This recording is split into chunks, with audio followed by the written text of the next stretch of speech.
Mesdames, Messieurs, bonjour et surtout merci d'être encore en direct sur Info TV dans le cadre de votre programme Espace Miné. Espace Miné, 10h, 11h52. Nous disons déjà merci à notre réalisation qui nous offre ce matin un nouvel habillage d'Espace Miné. Ça fait toujours du bien. Merci pour ce nouvel habillage. Ne ratez surtout pas l'occasion d'être au rendez-vous de Mardi Entrepreneuriat qui débute justement ce matin. Nous avons choisi de parler des affaires. Nous avons choisi de parler du monde des affaires avec une interrogation. Peut-on faire dans les affaires en étant honnête? Avez-vous l'impression qu'un homme d'affaires puisse être honnête en contexte camerounais et partout ailleurs? De toutes les façons, nous en parlerons ce matin afin que nul n'en ignore. Les deux canaux restent disponibles. Le canal 6 mais également le canal 508 sur Canal Plus International. Vous serez à pic sur Info TV, votre chaîne de télévision, qu'on le veuille ou pas, qui monte et qui monte encore. Nous ferons encore ce pourquoi nous sommes payés. Claudia nous retrouvera tout à l'heure pour une balade informationnelle. La dénonciation est une affaire d'Alain Douk. Votre fidélité nous honore. Et nous accueillons ces invités qui nous accompagnent ce matin. D'abord, Monsieur Mouliom. Oh, bonjour. Bonjour, parfait. Comment vous allez? Oh, très bien, ça va. Pour le moment, ça va jusqu'à ce que les problèmes de contribuables soient résolus. Je reste toujours en mission. Les problèmes des contribuables camerounais. Donc, je suis le président des contribuables jusqu'à ce que les tracasseries sur le terrain soient résolues. Je resterai toujours en mission pour eux.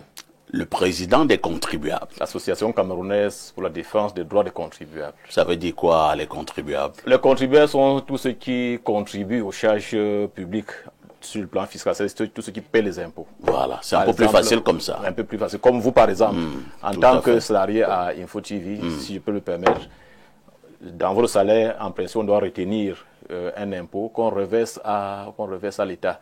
Et c'est le cas. Dans ce cas-là, vous êtes contribuable camerounais. Donc, avant de sortir, si vous me permettez, je profite pour dire bonjour à deux personnes, si vous me permettez. Oui. À Monsieur Alima Mbombo, proviseur du lycée d'Aquanor, du côté de Douala, et à l'honorable sénateur Menawa Mohamed, du côté du Noun, qui est l'un des aînés qui encadre les jeunes dans le département du Noun. Du département du Noun. Si je comprends bien, de par votre nom, vous êtes Bamoun.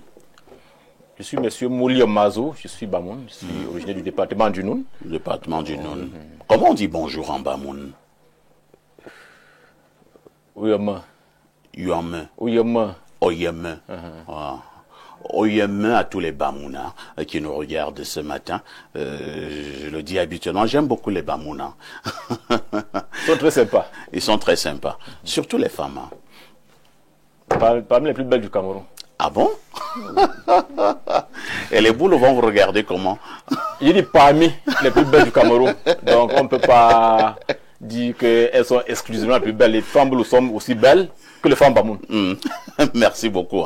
De toutes les façons, bien des choses à toute la communauté Bamoun qui nous regarde ce matin. On dit bonjour à leur sultan, le sultan Nabil. Oui, le sultan Nabil. On lui dit bonjour ce matin. Je rappelle donc que vous êtes juriste fiscaliste. Effectivement. Juriste fiscaliste. Votre expérience nous sera d'un précieux apport dans le cadre justement de ces échanges. En face de vous, lui, c'est Ibrahim Maxime Julien. Bonjour Ibrahim. Bonjour El Perfect, bonjour à tous les copanélistes de ce matin, bonjour à tous les millions de téléspectateurs qui nous suivent, bonjour au top management, bonjour à tous les experts qui sont derrière les caméras. Ibrahim, ouais. Vous n'avez pas constaté qu'il y a un nouveau fond derrière vous? Oui, c'est-à-dire que j'ai constaté que vous nous avez amené à la primature. Peut-être que vous avez déjà des connexions avec le Premier ministre. J'ai l'impression que et puis derrière, j'aime mon pays. J'aime mon pays, ça veut dire qu'on doit tous aimer le Cameroun. Ça, c'est clair. Non, moi, j'apprécie beaucoup la nouvelle dynamique. C'est ça l'innovation, El Perfecto.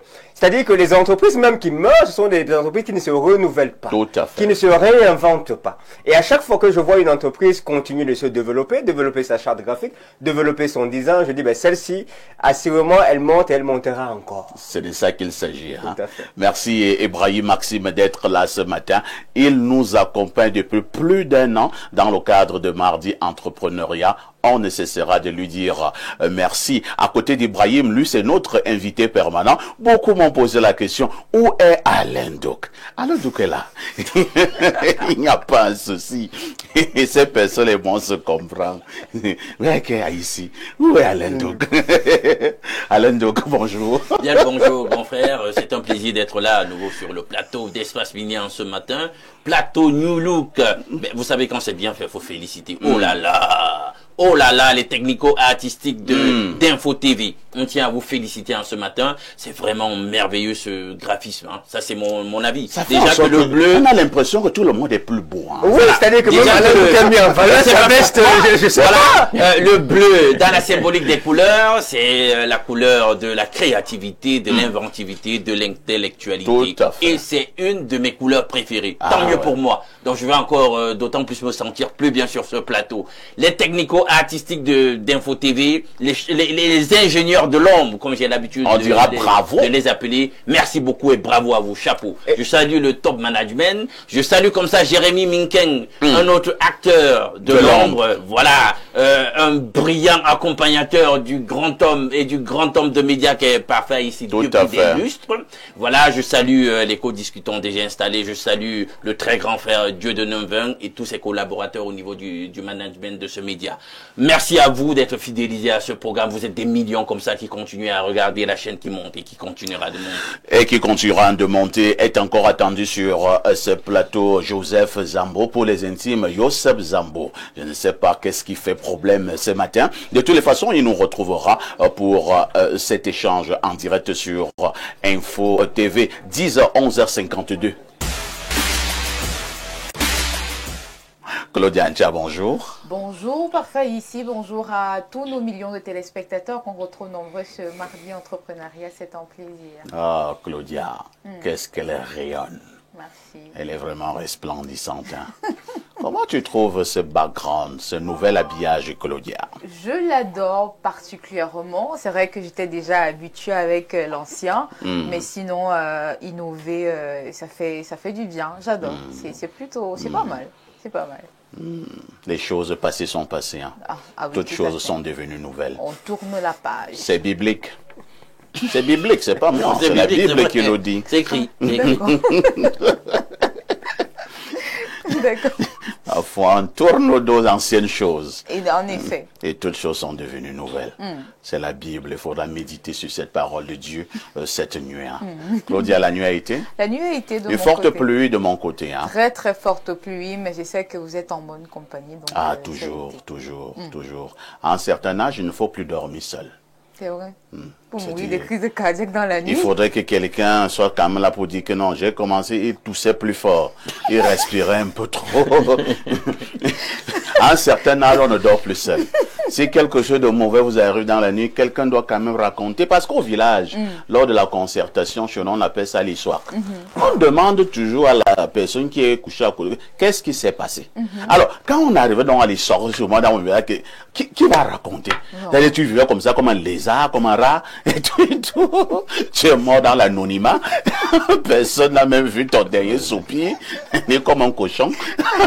Ce n'est pas votre cas, monsieur, ici. Ça ne peut même pas l'être. Voilà. Donc, à un certain âge, je suis sérieux, hein, Claudia, il ne faut plus dormir seul. D'accord. Tu as suivi le conseil? J'ai suivi le conseil. Et que disent les journaux? Parfait, ici les journaux sont en kiosque ce mardi matin et voici l'essentiel de l'information à retenir. Ce mardi matin, on parle de proclamation des résultats. Cabral Libi, Kouvondo et Serge Matomba invitent les Camerounais à la prudence à travers le quotidien Info Matin. L'on apprend que ces présidents de partis politiques appellent les populations à ne pas suivre les déclarations de victoire des adeptes de la manipulation et de la division des réseaux sociaux et qui ne fondent sur aucune base juridique. Cette actualité fait également la une du quotidien à Capitaux Public Cameroun Tribune. À ce sujet, Marie-Claire Nana alerte à la manipulation. Le journal rappelle que ces supposées tendances destinées à mettre en valeur certains candidats sur la base d'informations non fondées ont suscité une vague de condamnation au sein de la classe politique nationale. Le Témoin, en kiosque ce matin, témoigne des bons résultats obtenus obtenus par le RDPC dans le département de la Mofoué à Famba dans le cadre de l'élection présidentielle. C'est grâce à un seul homme, Luc Magloire Mbargé Tangana, qui a réussi à dompter le département. Après le passage dans les urnes, place à présent aux résultats officiels. Le quotidien Mutation s'inquiète de la longue attente. En effet, le délai de 15 jours entre l'élection et la proclamation par le Conseil constitutionnel des résultats est diversement apprécié. D'aucuns estiment qu'il est anachronique et à l'opposé de la tendance démocratique mondiale. Longévité politique, on en parle avec la nouvelle expression qui nous révèle ce matin que Paul Biya est à la quête de 50 ans au pouvoir. Justement, parlant de Biya et sa potentielle chute, le chemin est encore long et le quotidien Le Messager nous laisse entendre que sa chute ne viendra pas par les urnes. Le centre de l'espérance s'accroche contre vents et marées à son gouvernail, convaincu d'un 8e mandat à la magistrature suprême. Le billet hebdomadaire Le Point ne manque pas de nous donner quelques échos de ce scrutin présidentiel. Parlant du 8e mandat du président sortant, Thierry Patrick Ondoa nous dit que Paul Biya est mesuré. Tension annoncée dans la ville de Garoua au soir du dimanche 12 octobre 2025. 48 heures après, nous prenons la température avec le quotidien régional d'information du Nord Cameroun, le du Sahel. Guibaï Gatamen nous informe du retour progressif du calme dans cette métropole. L'actualité dans cette revue de presse, c'est aussi cette rupture entre Hiram Iodi et le FDC. Le quotidien Le Messager a légèrement abordé le sujet en petite tribune de sa parution du jour. Ici, on parle d'un Iodi éjecté du Nyango, mais ces nouvelles prospectives qui nous donnent davantage d'informations à ce sujet, eh bien, il est reproché au candidat investi par le Parti des démocrates camerounais à la présidentielle 2025 un accaparement de la campagne électorale et la confiscation des fonds alloués dans le cadre des financements publics à l'élection présidentielle. Le tabloïd nous propose par la même occasion de lire la déclaration du président national du FDC lors d'une conférence de presse qui s'est tenue hier, 13 octobre, à Yaoundé. Je clôture cette revue de presse avec l'actu santé. Le quotidien Éco-Santé de Joseph Benboum nous informe dans son édition du jour que le Cameroun a lancé une campagne de vaccination nationale contre la poliomyélite. Elle se déroule du 20 au 24 octobre 2025, une période qui coïncide d'ailleurs avec la 37e journée mondiale de lutte contre cette maladie. Au-delà des actions sur le terrain, un programme intensif de sensibilisation est mis en place pour une couverture vaccinale véritablement égalitaire et inclusive, apprend-on par Faïssi. Merci, Claudia, pour toutes ces informations fraîches, parues donc en kiosque au Cameroun. Il ne me reste qu'à te souhaiter une excellente journée de mardi et nous nous disons à demain 10h. À demain 10h par Faïssi. J'aurai un cadeau pour vous demain. Vous aurez une très très belle perruque. Perruque On risque de me confondre. Non, pas du tout. Le contexte aidant. Moi, je ne suis pas bilingue, tu vois. D'accord. Non, ça va, vous allez, ne vous inquiétez pas. Une perruque. Non, je refuse d'avoir ce cadeau. D'accord, il n'y a pas de souci. Cherche un autre, Claudia. Ok. Claudia n'oublie jamais le conseil. Et si Claudia, tout ce qui brille n'est pas or, ma petite, reste très très prudente. Lorsque nous avons dit cela, il faut justement comprendre avec Claudia au niveau de la revue de la presse que ça ne va plus entre le président du FDC, Denis Emilien Atangana, et son candidat Hiram Iodi. Ça ne va vraiment plus. C'est la rupture. Et certains de dire que Hiram Iodi a été éjecté du Yango de Denis Emilien Atangana. Et les raisons ont été données à Alain Douk lors de la conférence de presse qu'a donné le président du FDC, Denis Emilien Atangana. Il fait comprendre que son candidat a géré de manière unilatérale la campagne. Il a géré cette campagne seul. Il n'a pas respecté tout ce qui a été arrêté comme plan de campagne. Il ne faisait qu'à sa tête, qu'à sa guise.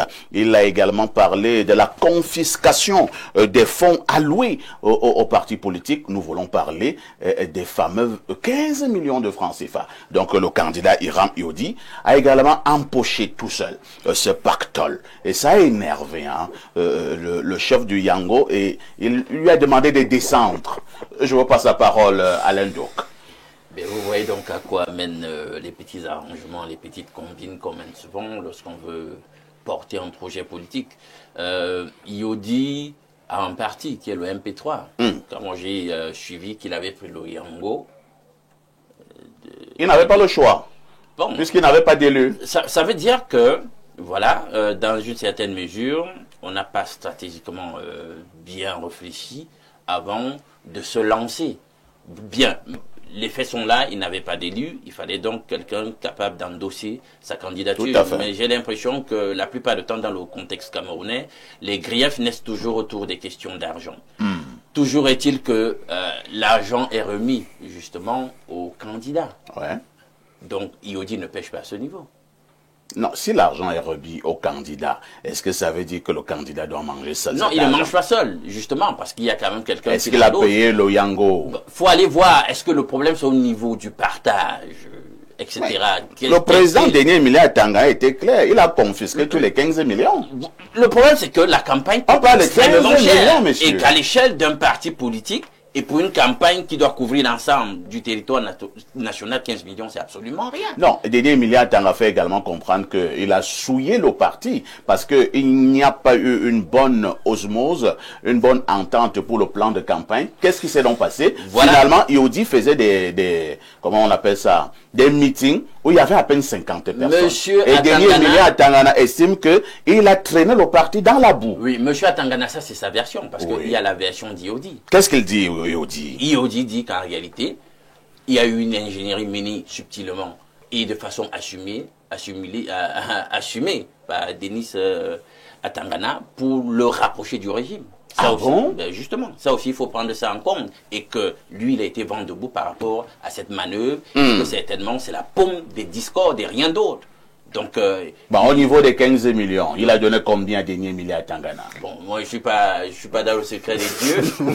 Mais je sais déjà que 15 millions, ça représente rien. Par rapport au budget, aux planifications de budget que j'ai vu pour presque tous les partis politiques, c'est un milliard. Merci, hein. 15 millions, c'est un grain de sable dans l'océan. Merci. Hein. On va passer la parole à Ibrahim Maxime Julien.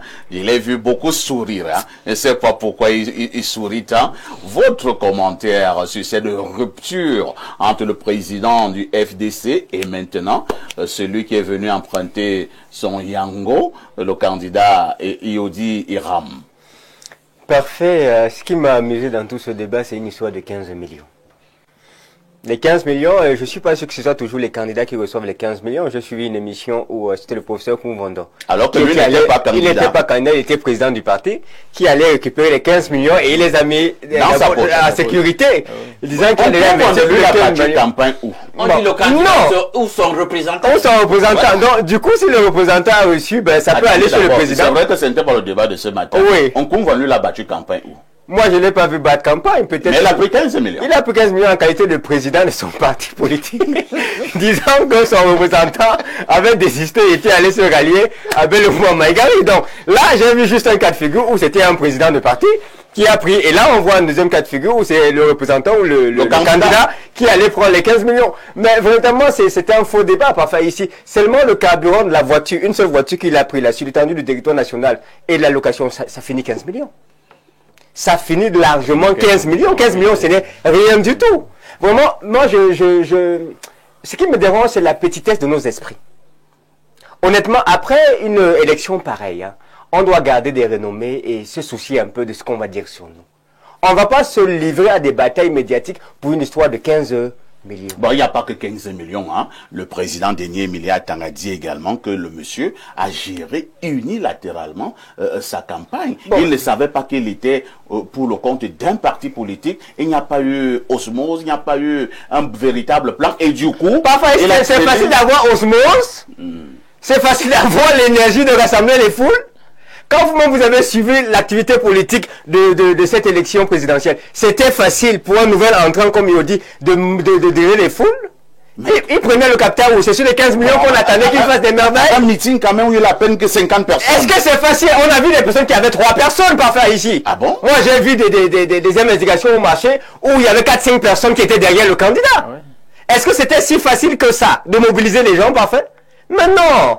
Il faut reconnaître que ce jeune homme-là, il a déjà eu assez de courage pour faire ce qu'il a fait. Il y avait devant lui des mastodontes. Pourquoi est-ce qu'on dit, le professeur Koumvodo dit que M. Akemouna est quitté parce qu'il n'avait pas suffisamment de liquidité?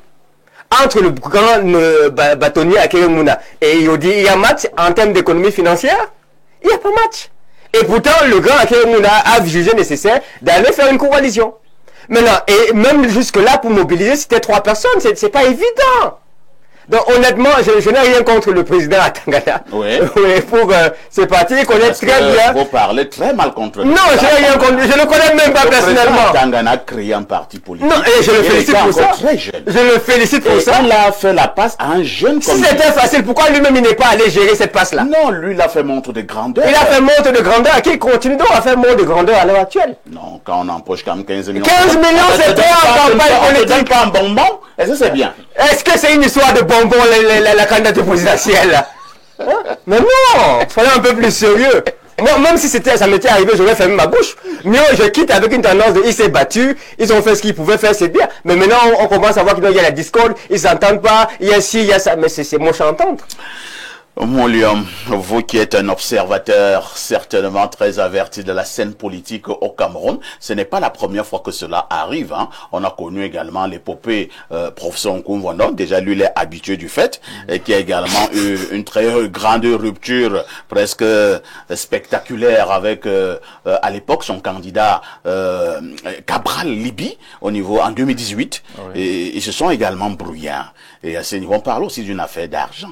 Une affaire d'argent. On convient d'estimer que c'est son parti et Cabral pensait que c'est lui qui a donné un peu plus de visibilité à ce parti et ne se sont plus entendus. Et il a chassé Cabral, ou alors Cabral a pris large. Maintenant, le même on convient a encore connu une autre rupture, toujours avec un autre qui est venu prendre son parti, Yango, maître Akere Mouna. Mais Dieu merci, pour cette fois-ci, c'est le professeur Nkoumva lui-même qui allait décaisser.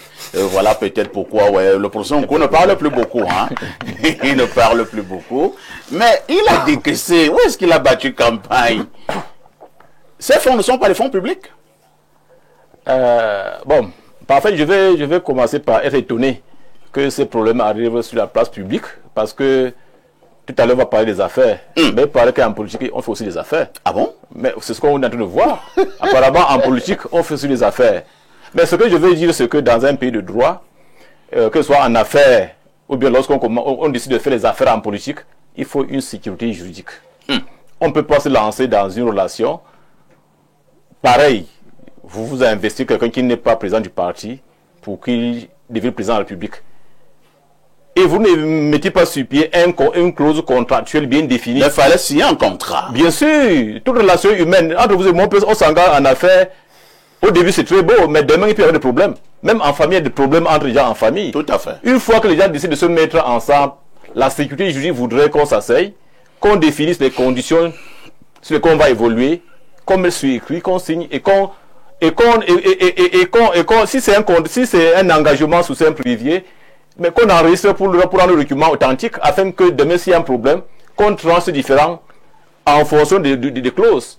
On ne peut pas être en train de s'engager pour une affaire. Bon, imaginons que celui qui a été investi devenait président de la République.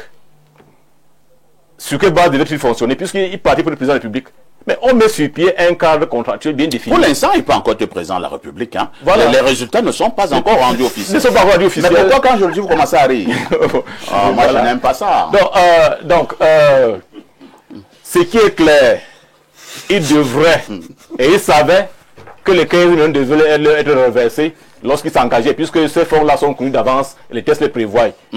Comment est-ce qu'ils sont entendus au départ que ces frais devaient être gérés? Ça fait partie des clauses du contrat. Moi, ça m'étonne que deux personnes... Apparemment, ils se sont entendus. Hein. Il se trouve simplement que c'est comment on l'appelle, le monsieur Hiram Iyoudi qui n'a plus respecté, entre guillemets, ce qui a été arrêté concernant justement ces fameux 15 millions. Bon, ben, nous sommes dans un pays de droit. Que l'autre laisse en justice et puis que la loi soit appliquée. Est-ce que Iyoudi a roulé Denis Atangana?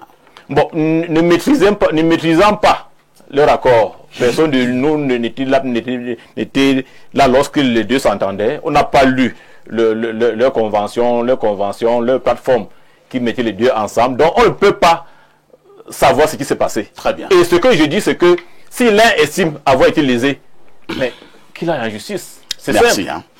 Nous accueillons Joseph Zambo pour les intimes. Joseph Zambo. Joseph Zambo, bonjour. Bonjour parfait ici et bonjour à tous ceux qui nous suivent. Comment tu vas ce matin? Je vais très bien. J'ai taqué donc à Chouan avec cette rupture entre le président du FDC, Denis Emilien Tangana, parce que lui, il avait un élu. Il a fait en sorte que M. Iodi puisse être candidat. Sinon, ça devait être compliqué pour lui. Mais Denis Emilien est en train de dénoncer maintenant son candidat en disant qu'il n'a pas d'abord respecté tout ce qui devait être fait au niveau de la campagne, comment la campagne devait se... Il est couché comme ça chez lui. Il entend seulement que Iodi Badi a campagne à tout Combéré. Et dit, comment il a fait? Moi, je suis même pas au courant qu'il est à tout Combéré. Il dit que c'était un désordre. Et finalement, il y avait à peine 20 personnes, 50 personnes. Il dit que ce monsieur a traîné son parti dans la boue. Deuxième chose, il ne sait même pas comment il a fait avec les 15 bâtons. Et donc, le président Denis Emilien Tangana est fâché et il a fait descendre de son yango. Alors, moi, ça me fait rire parce que quand on écoute les sommes, c'est 15 millions qui ressort et on parle d'une élection présidentielle. Ça fait rigoler. Parce que si on a des problèmes pour de si petites sommes et on veut parler d'un budget national, ça fait rigoler. Parce que il faut qu'on entraîne les gens à être d'abord chef de famille. Non, être d'abord chef de classe, à bien gérer. Être chef de famille à bien gérer, être même chef d'une tontine ou une réunion. Chef de quartier. Chef de quartier, chef de village. Président du 2-0. Oui, c'est important.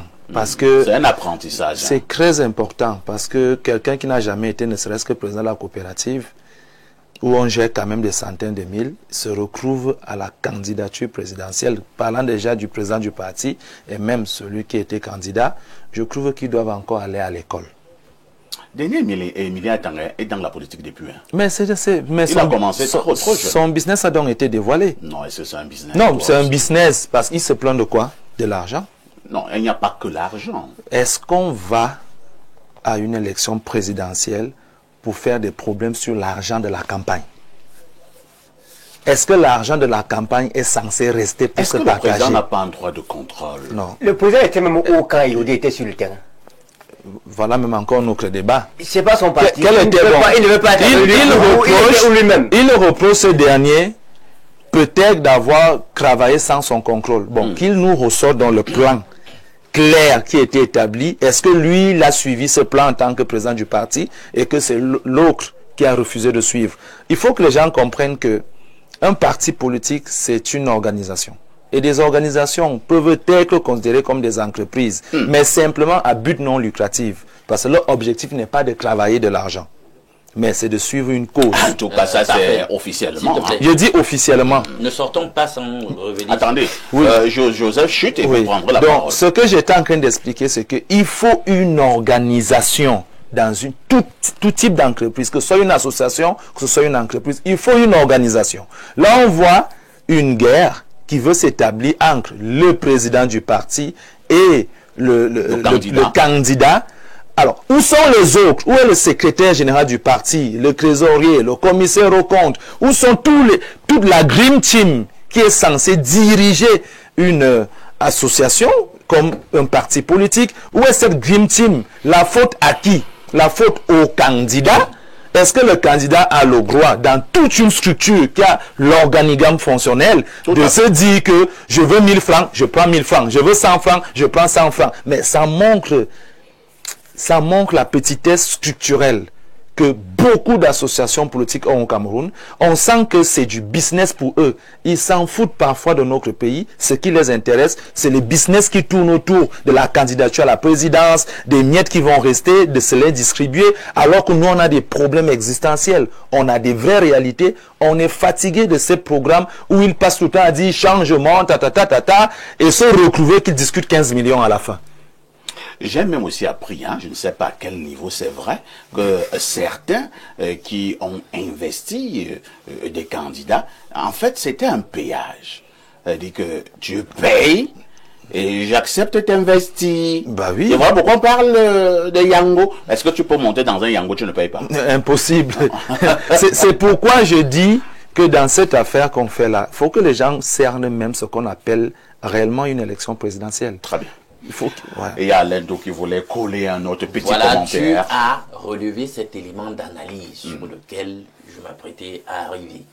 Le fait que ça a été payant, ces endossements. Quand j'ai payé, finalement, et je sais que je n'étais pas d'accord reposant sur forcément une vision politique spécifique, simplement au niveau pécuniaire, tu m'as concédé ton parti pour porter ma candidature à prix d'argent. Quand j'arrive justement, je ne veux pas t'associer. Je fais ce que je veux. Etc. Je ne veux pas... Non, tu n'as pas de droit de regard sur ce que je fais. Je fais ce que je veux. Ton argent. Je t'ai déjà payé. Et cet élément d'analyse que tu viens de relever permet de voir clairement où se trouve la vérité médiane entre les différents griefs des partis. Merci. Hein. Vous êtes en direct sur Info TV. Vous faites bien de regarder la télévision. De toutes les façons, cette affaire de parti Yango au Cameroun, je mettrai sur pied un débat et on en parlera afin que nul n'en ignore. À tout de suite pour la suite.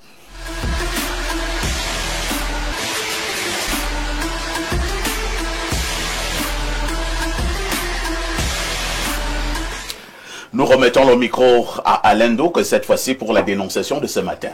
Bien, pour la dénonciation de ce matin, c'est un fait vécu par moi-même et que je tiens à porter à l'appréciation du public au travers de cette dénonciation. J'ai reçu une certaine somme d'argent et je tenais à m'inscrire dans une société de droits d'auteur cinématographique, etc. Et là, j'ai appelé un des responsables, je lui ai dit, ben voilà, j'ai l'argent, je veux me faire inscrire à la société des droits d'auteur. J'ai appelé... si c'est cinématographique, ça veut dire c'est la SCAP. Voilà. J'ai appelé l'ami et très respecté réalisateur d'Imélie Lecpa. Il y a un argent que j'ai reçu de lui. Est-ce que je pourrais me faire inscrire? Parce que c'est lui justement qui me recommande de le faire immédiatement. Et là, l'autre aîné que j'ai appelé, qui est un des responsables là-bas, il me donne cette réponse. Quand je l'appelle au téléphone, il me dit, ben écoute, on n'a pas renouvelé l'exécutif de la société de droit entre-temps, donc du coup, on ne peut pas prendre de nouvelles inscriptions. J'ai dit d'accord. Mais j'ai trouvé ça intriguant en termes de management.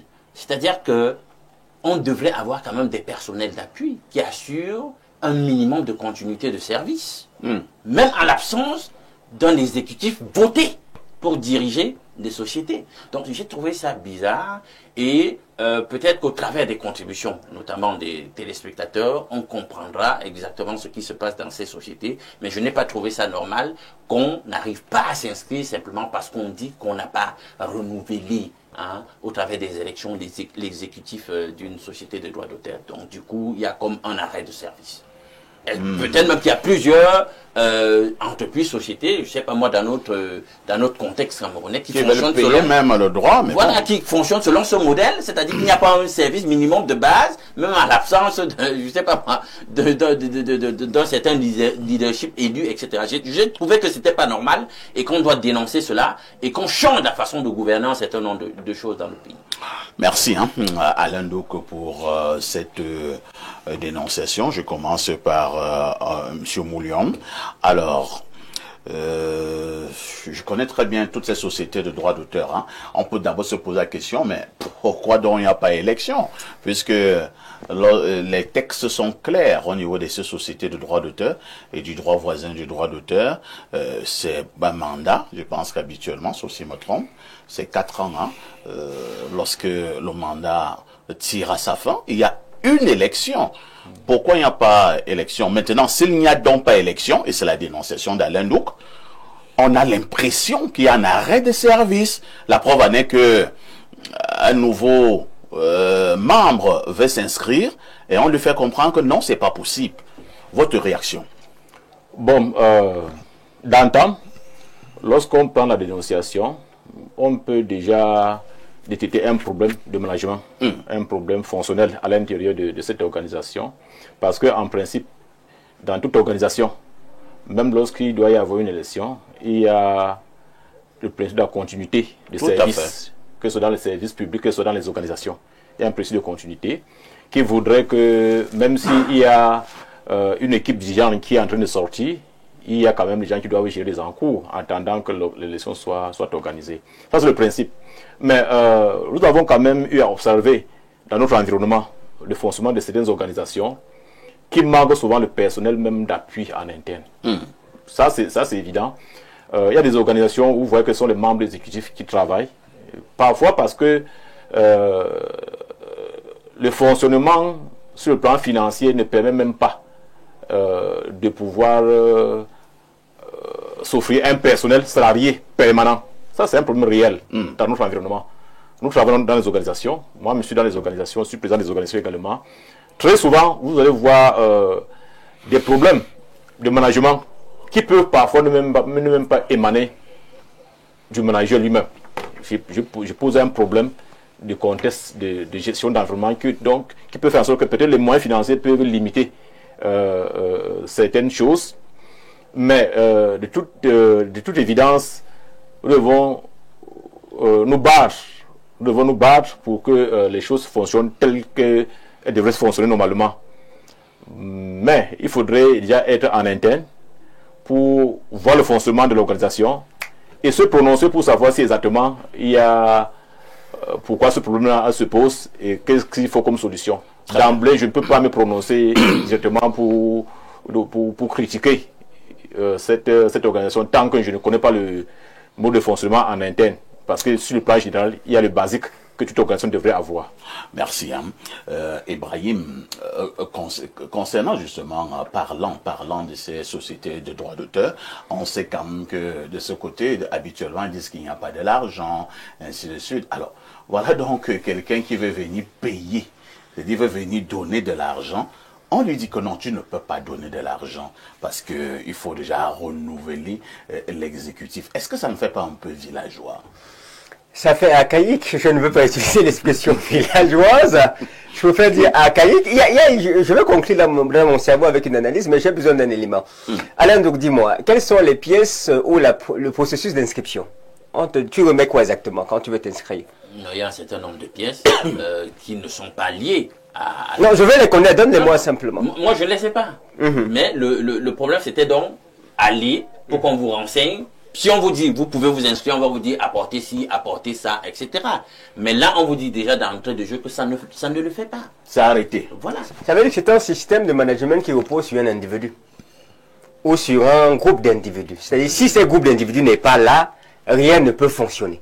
Or, on ne peut pas avoir une vision véritablement à long terme d'une organisation sans établir un minimum de système. Il y a le minimum de personnes ressources qu'il faut, mais il y a un minimum de système.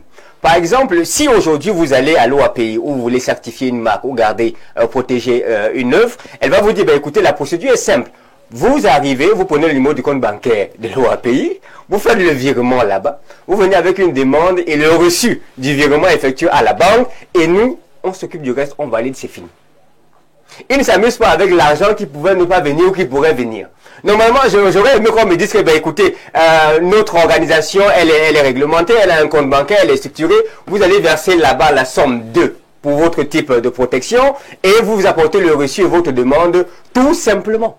Mais ce qui n'a pas été le cas dans ce cas de figure-là. Donc, je pense véritablement que ce n'est pas que cette organisation qui a ce problème, hein. Il y a des organisations qui sont paralysées parce que le DG n'est pas là. Le chef d'entreprise n'est pas là. Et que ça ne peut pas fonctionner. Ce type d'organisation-là ne survit pas dans le temps. Il faut arrêter de penser qu'on doit tout figer sur un homme. Il y a même, et ça c'est même quelque chose qui me fait rigoler, parce que c'est tellement archaïque. Il y a des systèmes d'entreprise où je parle d'une grande entreprise, il n'y a pas plus tard que 2 à 3 jours, il y a une amie qui est dirigeant d'une entreprise qui me fait savoir que ça fait 2 mois ils n'ont pas de salaire parce que le monsieur qui doit les payer est hors du pays. Ça c'est pas la sorcellerie ça. On appelle ça comment? Donc, on est en rentrée. Je suis dans la dénonciation, on est dans la rentrée. Les gens doivent s'assumer. Ils doivent payer leur loyer, ils doivent payer à manger, ils doivent envoyer les enfants à l'école. Et un monsieur, parce qu'il a voyagé, il a une mission. Et tout est arrêté. Tout est arrêté. Enfin, vous travaillez, mais l'argent ne passe pas. Est-ce que ça s'entend? Donc, il faut arrêter vraiment de centraliser le fonctionnement d'une organisation sur les individus et les mettre dans un système pour que les choses continuent à avancer. Oui, Joseph Zambo, c'est un peu curieux ce matin de savoir qu'on veut déposer de l'argent quelque part et on vous dit que non, c'est arrêté parce que Il faut d'abord une nouvelle élection, il faut un nouvel exécutif et tout. Mais ce sont les mêmes sociétés qui disent qu'il n'y a pas de l'argent et de temps en temps qui embêtent les honnêtes citoyens qu'il faut payer le droit d'auteur, il faut payer le droit voisin, il faut payer ci, il faut payer ça. Oui, mais moi personnellement, je félicite Alain Ndouk d'avoir eu le courage d'aller quand même s'inscrire là-bas. Je ne sais pas si quelqu'un a déjà reçu quelque chose là-bas. À quoi ça sert même, je ne sais pas. Si quelqu'un a reçu quelque chose là-bas, comment? Vous dites les droits d'auteur, les droits voisins. Bien sûr, ils font souvent des répartitions, non? Et ça a fait quoi à qui? Comment ça? Non, je parle de ça personnellement parce que j'ai beaucoup fait du cinéma. Ah bon? Oui, j'ai beaucoup fait du cinéma. Vous êtes aussi un cinéaste. Ouais, Je l'ai vu à TV5 Monde en train de jouer des séries. Alain Ndouk connaît. Alain Ndouk aussi, c'est un cinéaste. Ouais, moi je suis entouré des gens bizarres. Non, j'ai beaucoup fait du cinéma et je l'ai fait jusqu'à un niveau où je pense que un peu considérable. Oui, je n'avais plus à faire plus que ça. Je pouvais faire une analyse dans le domaine. C'est décourageant. Je sais même pas. Attends un peu. Tu as joué quel rôle dans ton cinéma? Alors, est-ce qu'il y avait par exemple dans de rôle, tu étais avec une fille dans la chambre?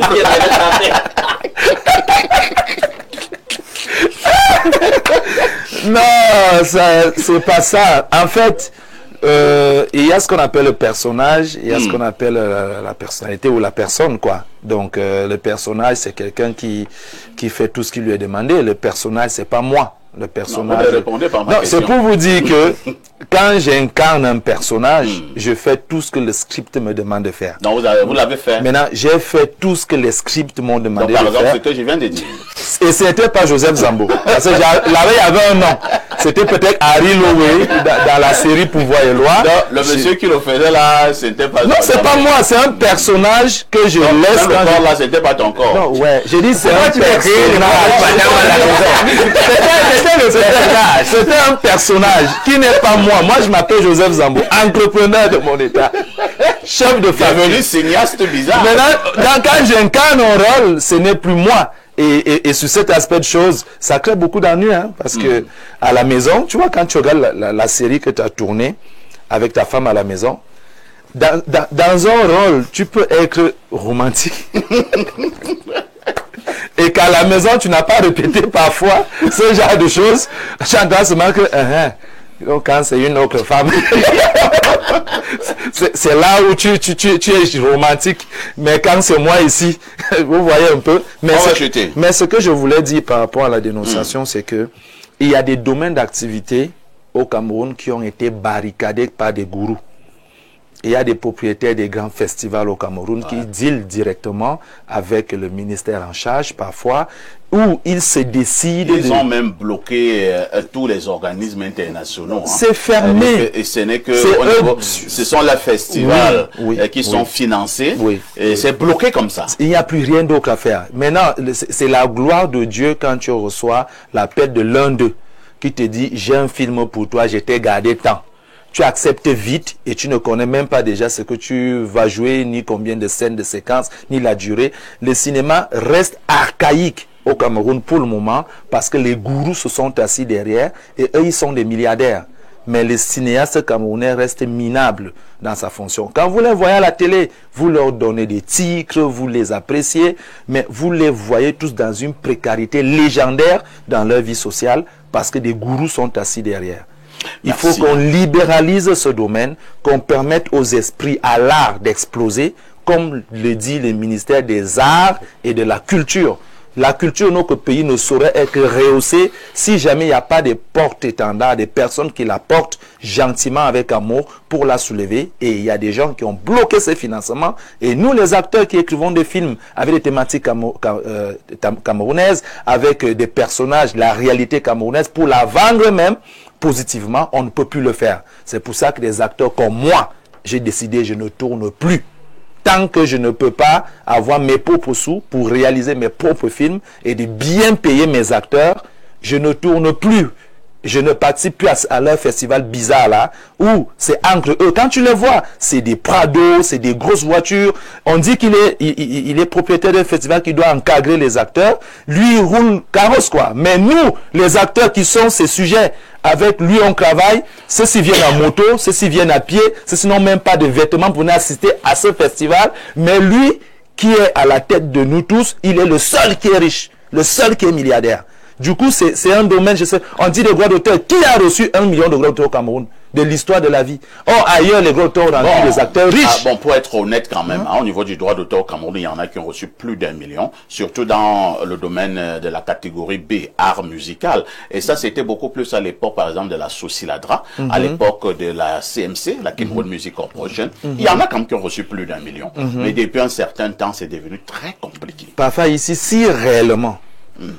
Moi, je parle de ma petite personne parce que j'ai tourné quelques films, quelques séries qui ont porté ayant des rôles principaux. Je n'ai jamais reçu 100 francs de l'histoire de ma vie. Ah ben, 100 francs. Tu as été permis. Je prends un exemple parce que je sais qu'il y a d'autres qui Voilà ont pourquoi joué. tu parles avec autant de... Oui, il y a d'autres qui ont joué plus que moi. Je dis... Non, ne pleure pas. Ne Je pleure préfère pas. ne pas parler de cette Alors, histoire. on va passer la parole au dénonciateur, Oui. lui-même qui a donc été victime, il vient se plaindre. Oui, Qu'en faut-il faire je les sais pas autres? si victime c'est ce qui correspond, mais je vois en tout cas l'argent venait de Jimeli Lepka Gervais. Je me suis dit c'est à côté. Il m'a dit Alain, utilise ça pour faire ça. J'ai dit oh c'est une bonne idée. Je vais le faire. Il m'a dit appelle. Le numéro qu'il me demande d'appeler c'est celui de Rigobert Tamouaïchou. Et c'est lui que j'ai appelé. Voilà, pour essayer de m'inscrire. Donc, je vous ai dit, c'est une affaire que j'ai vécue, dont personne ne va venir me dire que, bah, écoute, tu as des bobards, etc. Et lui, de me dire, ben non, pour le moment, on ne peut pas. Et là, nous sommes justement du côté de la SCAP, c'est ça? Oui, c'est des arts cinématographiques. Donc, du coup, il me dit que sur le moment, ça ne peut pas le faire. Pour le moment, parce qu'on n'a pas renouvelé l'exécutif, il y a quelques voilà, qui proco. Voilà. Non, mais il est honnête, il me le dit. Il est honnête. Non, lui-même, personnellement, est une personne honnête. Voilà. Échou, c'est pas une mauvaise personne. Il est honnête. C'est le système Ça va qu'on pas dénonce. Il n'y a faire. pas de système qui existe. C'est le système qu'on dénonce, c'est pas la personne Il d'Échou. peut vous Vous dites, allez, on va tout l'argent. il n'y a pas de problème, et puis tu n'inscris nulle part. Donc il est honnête, il me présente l'état des lieux et il me dit ça peut pas le faire pour le moment. Il dit oh, il faut attendre, etc. Vous voyez que on doit tout réinitialiser, on doit tout repenser. C'est-à-dire que la place de la culture dans les réalités sociologiques, politiques du Cameroun, il y a un problème. Quel est le regard que le politique pose sur la culture? Il y a des propositions qui ont été faites. Hein? Mais est-ce que les candidats à la présidentielle se sont attardés là-dessus pour voir exactement le type de proposition qu'on leur fait pour redynamiser la culture? Est-ce que ce n'est pas délibéré, cette espèce d'attardement qu'on fait peser Le rôle même, le rôle de la culture. Le rôle. Et la culture ne s'épanouit pas comme elle devrait. Oh, il faut le dire, parfait. Et tu le sais, tu as un peu géré, été proche de ces gens à une époque. Très proche. Et on peut s'inspirer de ce qui se passe ailleurs. C'est un véritable poumon économique Bien qui, sûr. s'il est dynamisé, peut ramener énormément de devises. Le Nigeria, Au moment où la Côte d'Ivoire, le Sénégal. de la 4e révolution industrielle, la cybernétique, tout azimut. Expliquez-moi comment on ne peut pas avoir un minimum de services, même quand l'exécutif n'a pas été renouvelé. On sait qu'il y a un compte à tel endroit, il faut faire ci, il faut faire ça, voilà les pièces à produire, aller, c'est automatisé. Voilà, c'est la dynamique dans laquelle on doit aller. Même en attendant qu'il y ait un nouvel exécutif, il y a un minimum de gouvernance, de services, de base.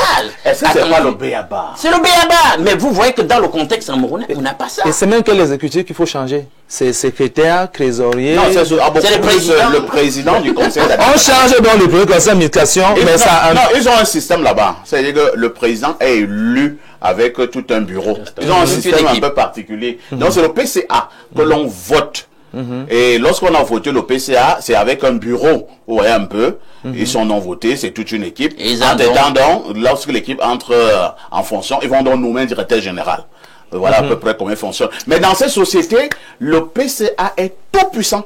C'est le patron. C'est le patron en réalité. C'est le patron en réalité. Ibrahim, il faut qu'on nous envoie là-bas. Non, une nouvelle ingénierie. On doit analyser cette affaire-là. Alors, nous allons repartir du côté de notre messagerie, rassurez-vous, qui explose comme d'habitude. Et nous prenons d'abord le +1 873, c'est un message du Canada. Bonjour perfecto. En réalité, ces gens n'ont aucune intention de passer par l'élection pour accéder au pouvoir. Ils ont un programme bien ficelé.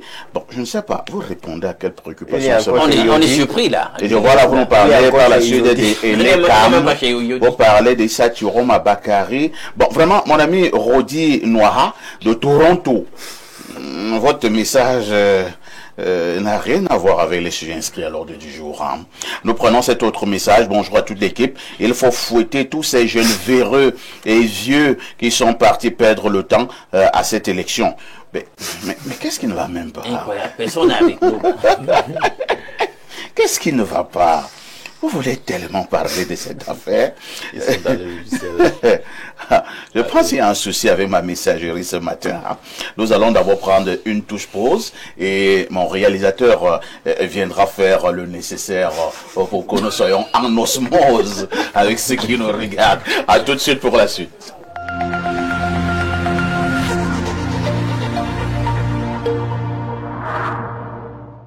En octobre, seulement avec Canal+. Je fais pas ça pour l'argent. Pourquoi? Pour finir ce que j'ai commencé. On peut manger maintenant? Bien sûr. Surprise! Salut la musique. Vous êtes sur Canal+. Gardez-vous. Cinéma, sport, séries, documentaires et grands spectacles avec Canal+, changez de dimension. Vous avez l'offre Access à 5 000 francs, accédez à la formule Évasion pendant 30 jours pour seulement 2 000 francs de plus.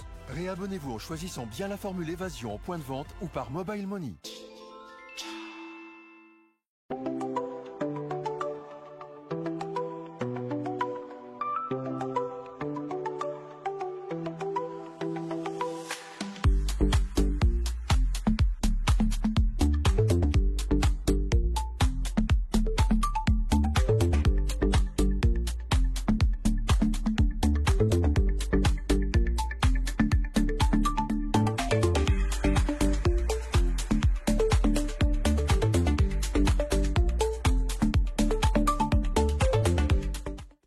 Désirez un enseignement de qualité pour une brillante carrière professionnelle? L'Institut universitaire de l'excellence d'Afrique centrale, agréé par le MINSUP, vous ouvre ses portes après Carrefour Hawaii sur la route d'un fou.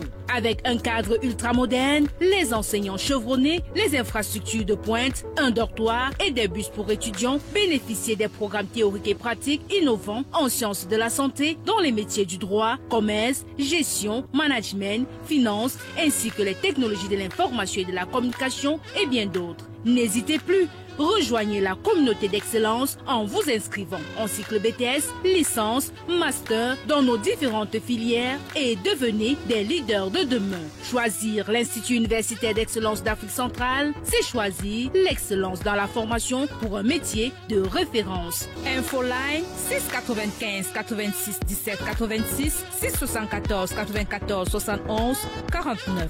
Depuis plus de 20 ans, Downstream Consulting SA est le partenaire stratégique de référence dans le secteur pétrolier aval au Cameroun et en Afrique centrale. Protection de l'environnement, études d'impact et audits environnementaux, gestion des risques industriels, gestion en mandat des stations Tradex, placement temporaire du personnel. Nous garantissons la performance et la sécurité de vos projets. À travers notre centre de formation, nous préparons les professionnels de demain au métier du pétrole, de la sécurité au travail et de la gestion des stations-service.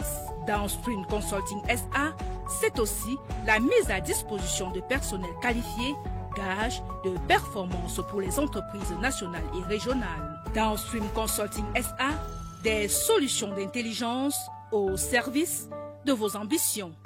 Tuberculosis, time to act. Tuberculosis is still present in our community. Tuberculosis symptoms include persistent cough, fever, weight loss, lack of appetite, and night sweats. It can be fatal, but it is curable.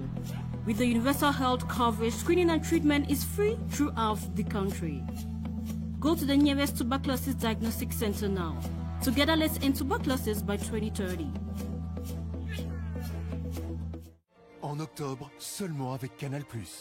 Je fais pas ça pour l'argent. Pourquoi? Pour finir ce que j'ai commencé. On peut manger maintenant? Bien sûr. Surprise. Salut la musique. Vous êtes sur Canal+. Viens debout. Cinéma, sport, séries, documentaires et grands spectacles, avec Canal+, changez de dimension. Vous avez l'offre Access à 5 000 francs, accédez à la formule Évasion pendant 30 jours pour seulement 2 000 francs de plus. Réabonnez-vous en choisissant bien la formule Évasion en point de vente ou par Mobile Money.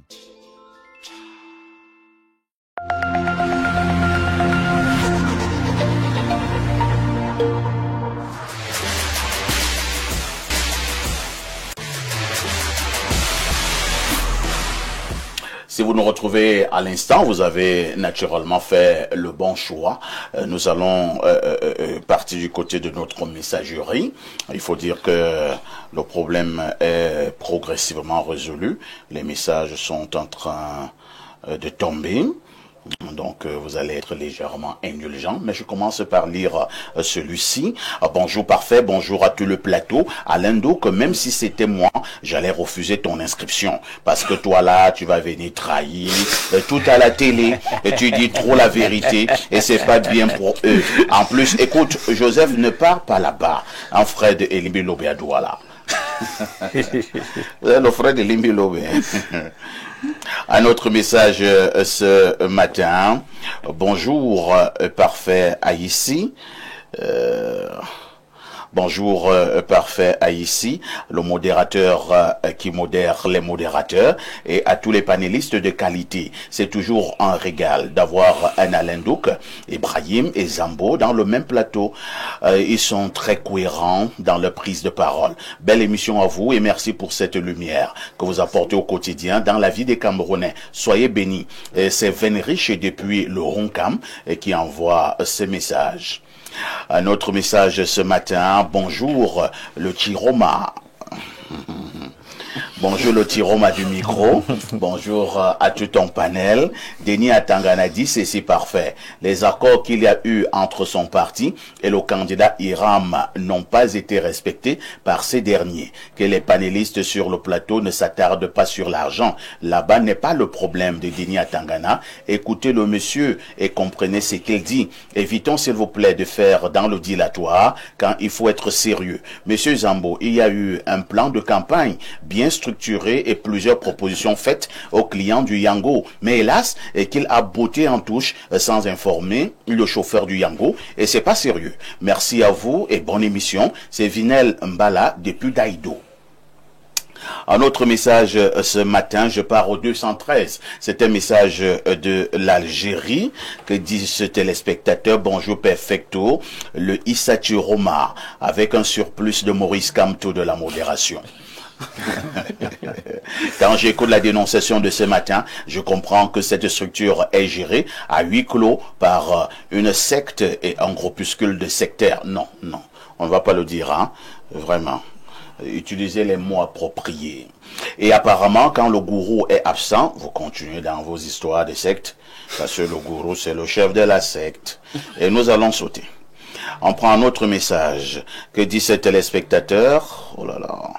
Quelques petits soucis là avec mon téléphone. Oh là là.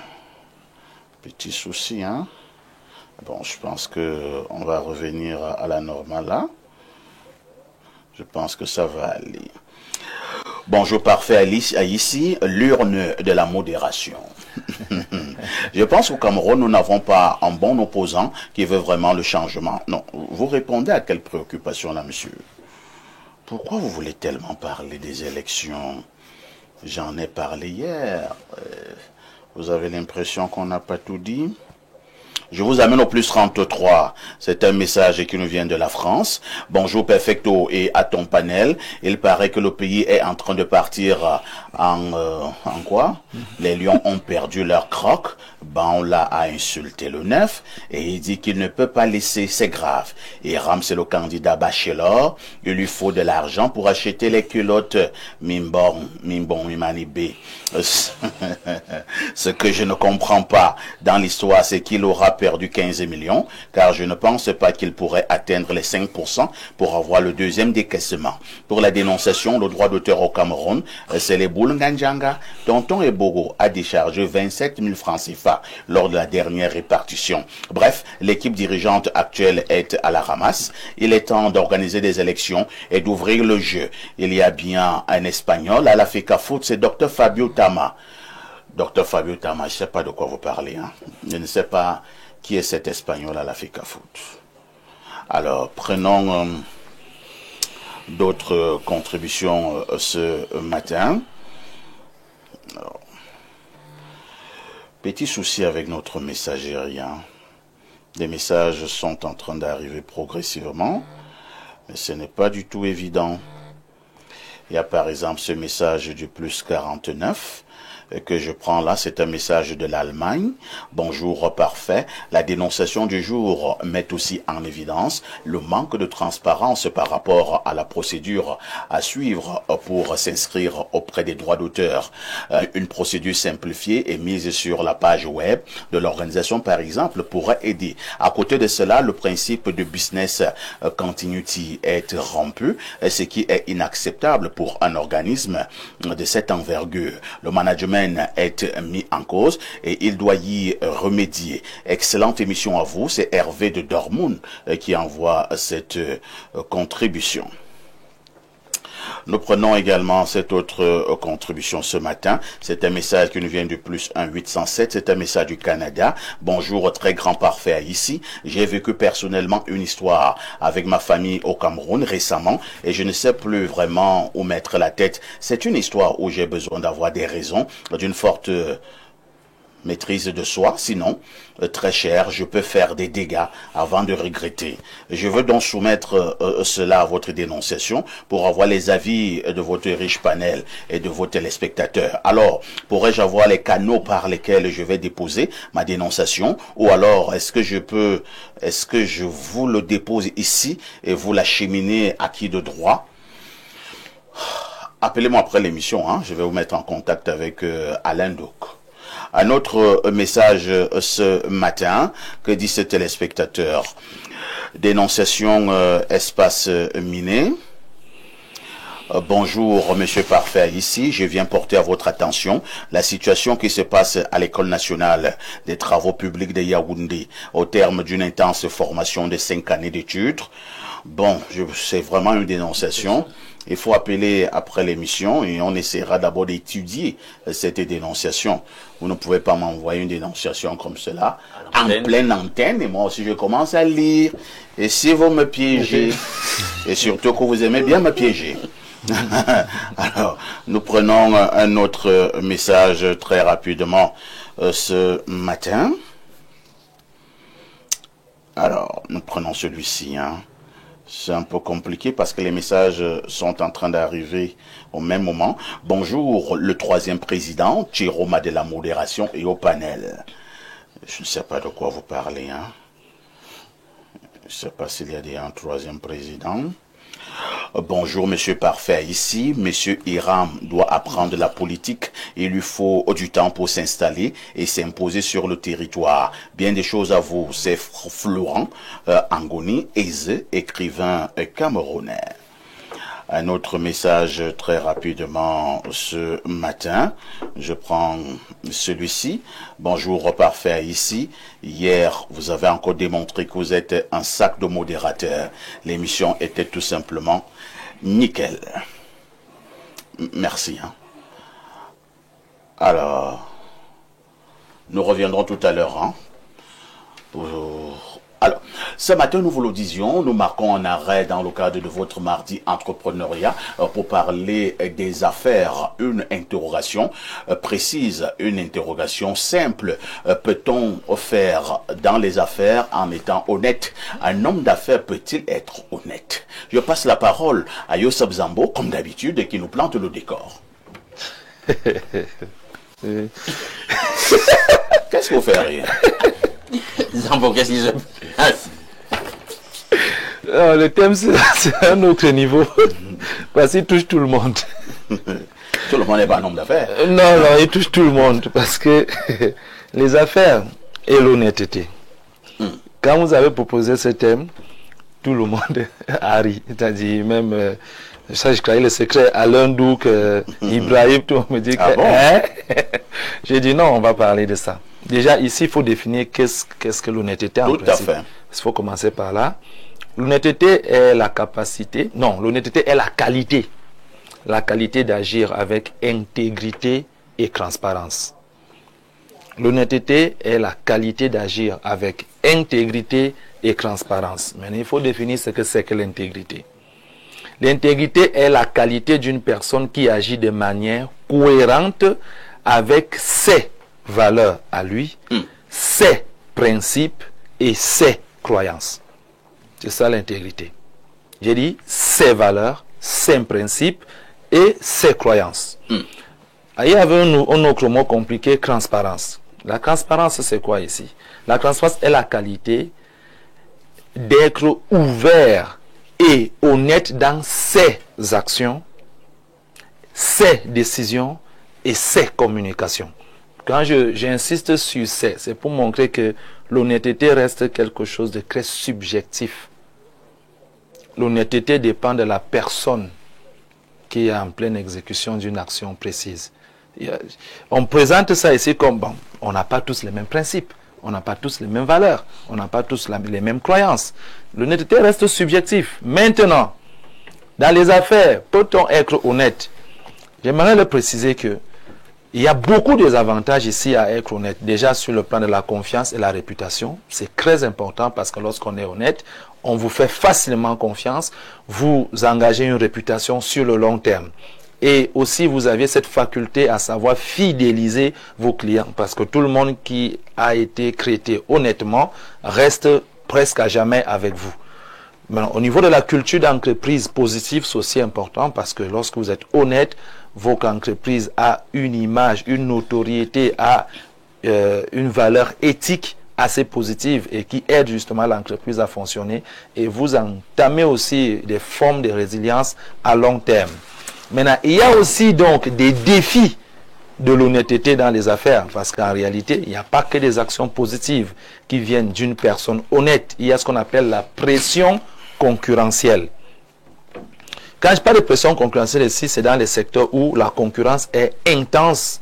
Certains acteurs peuvent être tentés d'adopter des pratiques malhonnêtes pour gagner un avantage. Et vous devenez un problème pour eux.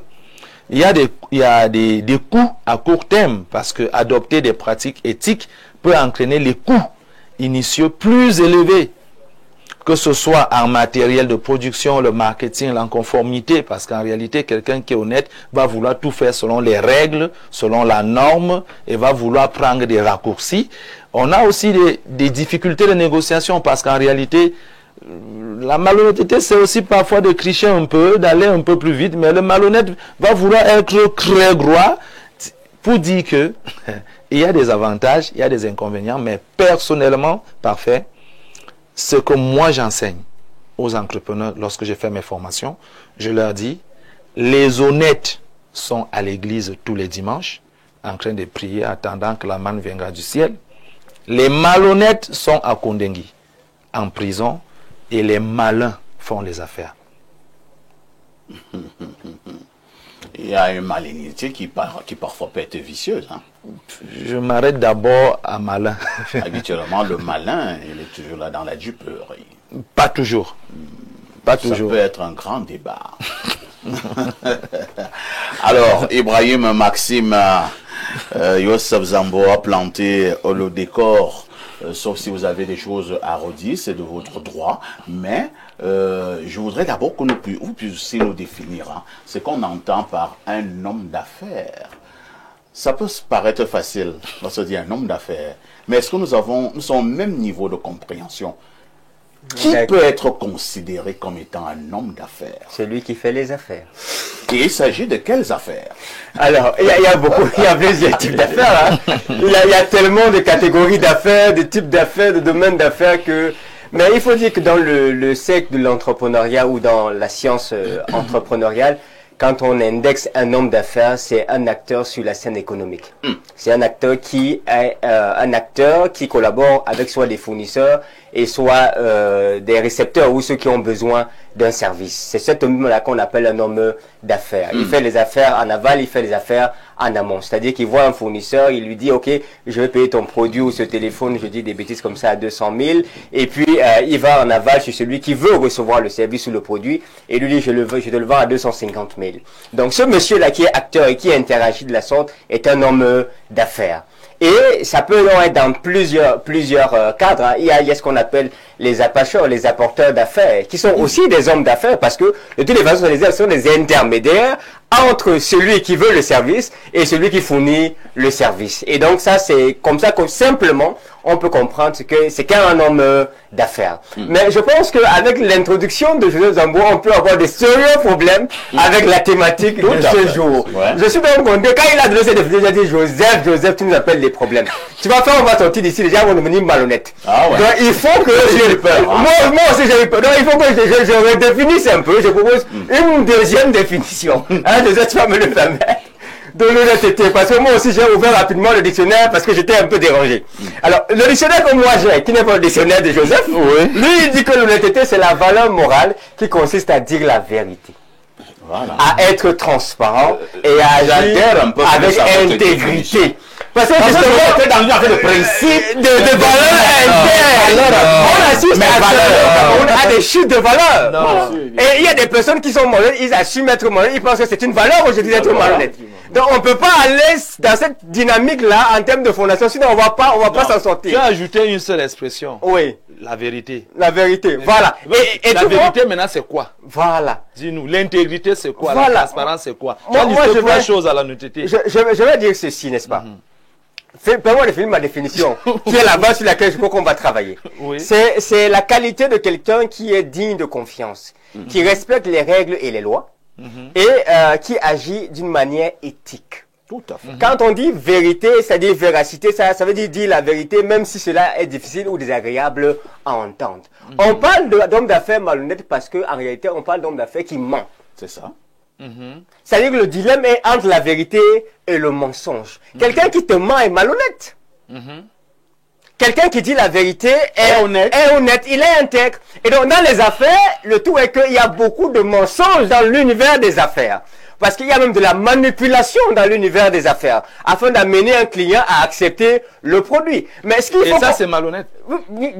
Ça, c'est... Non, je veux que tu me dises. Parfait, un jour, organise un débat sur des sujets comme ça. C'est un débat qui est très, très terrible. Mais ce que moi, je voulais d'abord, dans la première prise de voix, de parole, dire, c'est que je veux encourager les hommes d'affaires qui conjuguent en aval et en amont avec les acteurs d'un marché à rester honnêtes. Pourquoi? Parce que l'honnêteté, c'est en fait la meilleure des politiques en affaires. Voyez-vous, quand vous êtes honnête, Joseph l'a dit, vous gagnez la confiance des gens.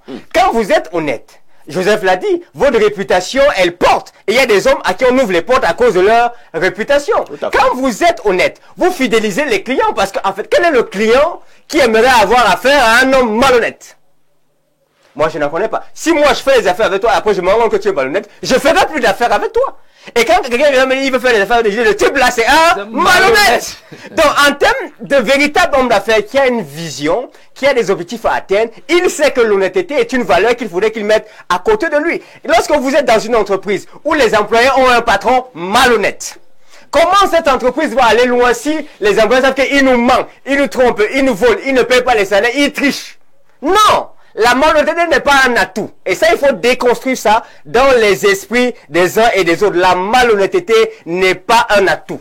Être malhonnête, là, c'est comme la neige qui descend. Tu vois, c'est-à-dire, le mensonge, hein, c'est comme la neige qui descend en grossissant. Tu vois, non? Plus tu mens un peu, tu continues de mentir, mais tu ne montes pas, tu descends. Parce qu'en réalité, la malhonnêteté, c'est une dette qui se paye avec des intérêts. La malhonnêteté est une dette qui se paye avec les intérêts. Et dixit Ibrahim Maxime. Alors, Monsieur Mouliom, vous qui êtes justement juriste et fiscaliste, vous n'êtes pas justement loin des affaires. Si vous êtes dans la fiscalité, vous êtes avec ces gens au quotidien. Je voudrais que vous nous parliez de manière honnête. Est-ce que au Cameroun, on peut faire des affaires en étant intègre? Est-ce qu'au Cameroun, on peut faire les affaires en temps intègre? Je vais d'abord commencer par dire, comme on nous disait en philosophie, que la conscience est le juge infaillible de l'homme. Donc, pour dire quoi? Pour dire que lorsque nous nous lançons dans des activités, nous devons d'abord chercher à être en accord avec notre conscience, déjà, et en accord avec les principes juridiques, parce que les affaires sont encadrées par les tests.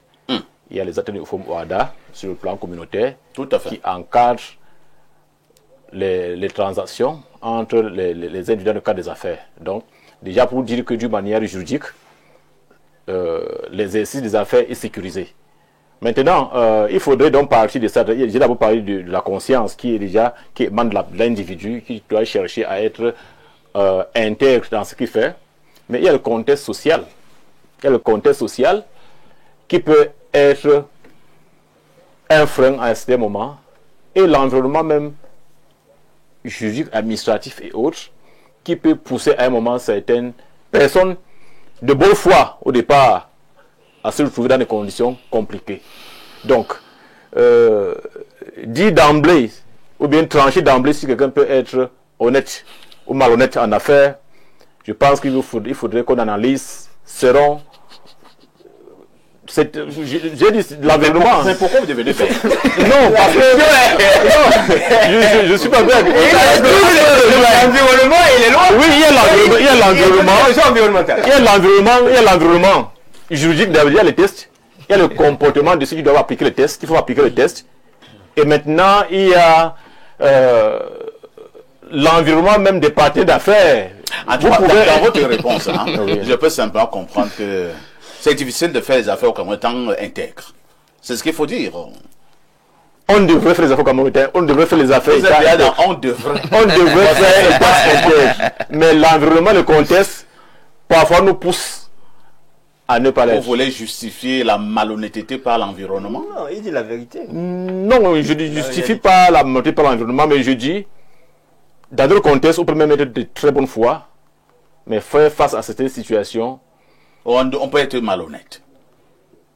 Faire face à cette situation qui nous amène à ne plus réagir comme il fallait. Bon, je ne vais pas continuer à vous accabler. On va passer la parole. Vous allez dire la vérité sur le plateau aussi. Vous allez dire la vérité aux gens. Vous allez dire la vérité aux gens. Alain Donc, un homme d'affaires honnête, un homme d'affaires intègre, un homme d'affaires qui est dans la vérité, peut-il faire face à plusieurs obstacles dans un contexte africain? Le cas du Cameroun nous intéresse particulièrement. Vous savez, s'il faut regarder aux obstacles, c'est pas ça qui manque. On a des obstacles.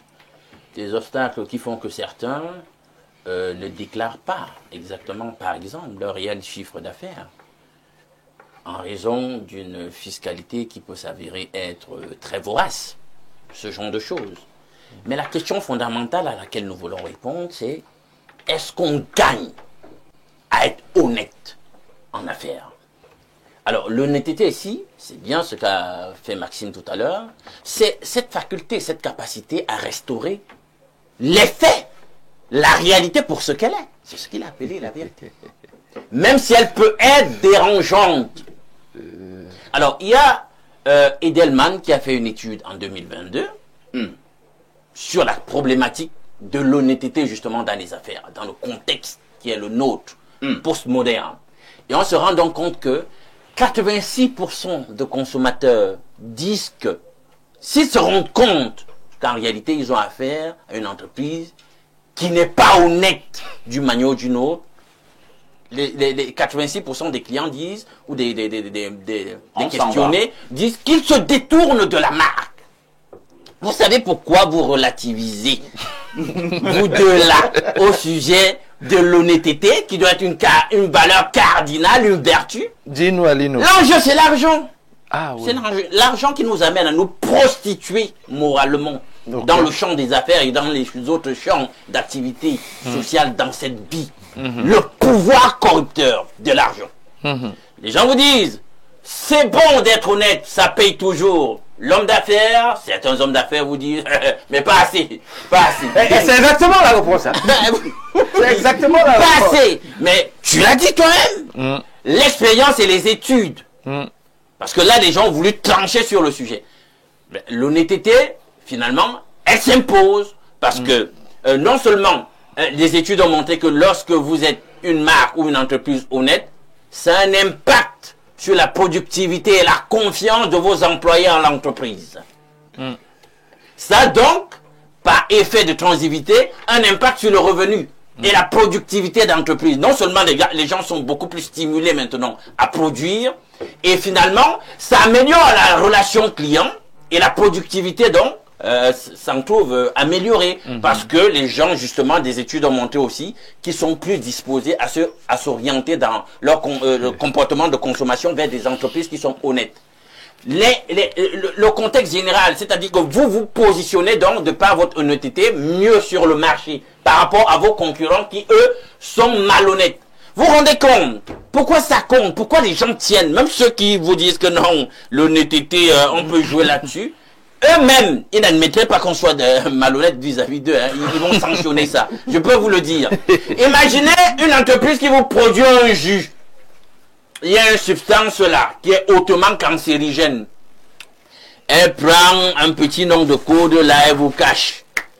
Puis finalement, vous vous rendez compte que le E, machin truc, je ne sais pas si c'est 120 combien là, E126 qu'on a mis en réalité, ben on a encodé une substance qui est hautement cancérigène et qui va détruire tant votre santé que celle de votre famille, celle de millions de gens. Vous connaissez beaucoup de gens qui vont aimer cette entreprise? Pas du tout. Qui voudra que cette entreprise prospère? Non, il n'y en aura pas beaucoup. Donc, le problème, c'est nos perspectives idéologiques. Je veux m'enrichir, mais comment je veux m'enrichir? Est-ce que je veux m'enrichir dans la vérité, par la qualité de ma prestation, la qualité de service, la qualité du produit que je vais mettre sur le marché, ou alors je veux flouer les gens? Vous pouvez flouer les gens un temps. Vous n'allez pas flouer les gens tout le temps. Parce que le jour où les gens vont se rendre compte que vous avez fait du profit sur eux par mesquinerie, par fraude, par malhonnêteté, par occultation de la vérité, les études montrent que votre revenu d'entreprise va chuter. Parce que les gens vont vous sanctionner pour avoir trahi leur confiance. C'est ça le problème avec la politique. Tu connais qu'il y a un débat. Non. Je sens que l'émission n'a pas encore commencé. L'émission n'a pas encore commencé. Partons d'abord au niveau de notre messagerie une fois de plus. Alors, c'est un message du 235, c'est le chat. Bonjour le sacré modérateur, très belle émission. Que Dieu vous bénisse. Et moi de répondre Amen. Un autre message ce matin. Bonjour monsieur Aïssi, le scrutin de la modération. Bonjour à Alain Douk, le Clément à Tangana de l'analyse. Salut au père Clément. Bonjour à ton panel. Par rapport à la thématique du jour, je pense qu'en toute chose, il faut l'honnêteté, eu égard du fait que le gain n'y soit pas. Lorsque dans vos affaires vous êtes honnête, les gens auront toujours confiance en vous et vous irez pas à pas. Bonne émission, c'est l'adorateur Ouan depuis Yaoundé. Je repars au plus 33, c'est la France. Monsieur Aïssi, vous avez les salutations du professeur Emmanuel Haïdé. Merci, professeur. L'honnêteté est une valeur complexe et qui peut être interprétée de manière diverse. Cependant, comme l'a souligné Ibrahim, il est essentiel de mettre l'accent sur l'intégrité et la transparence dans nos interactions avec autrui. La notion de dol dans les affaires est particulièrement pertinente à ce sujet, car elle constitue une problématique cruciale dans le domaine juridique. En effet, le dol s'est défini comme une manœuvre déloyale ou une tromperie intentionnelle destinée à obtenir le consentement d'une partie à conclure un contrat, phénomène fréquemment observé dans la vente des armes. Le dol peut prendre plusieurs formes, notamment les manœuvres, les mensonges et la réticence dolosive. Les manœuvres consistent en des actes positifs visant à créer une fausse apparence de la réalité, tandis que les mensonges sont des affirmations erronées concernant un élément du contrat. La réticence dolosive, quant à elle, se caractérise par la dissimulation intentionnelle d'une information déterminante pour l'autre partie. C'est Dr Fabio Tama. Dr Fabio Tama, c'est très bien écrit, et c'est bien pertinent. On prend cet autre message. Alors, il y a ma tablette qui me joue des sales tours ce matin.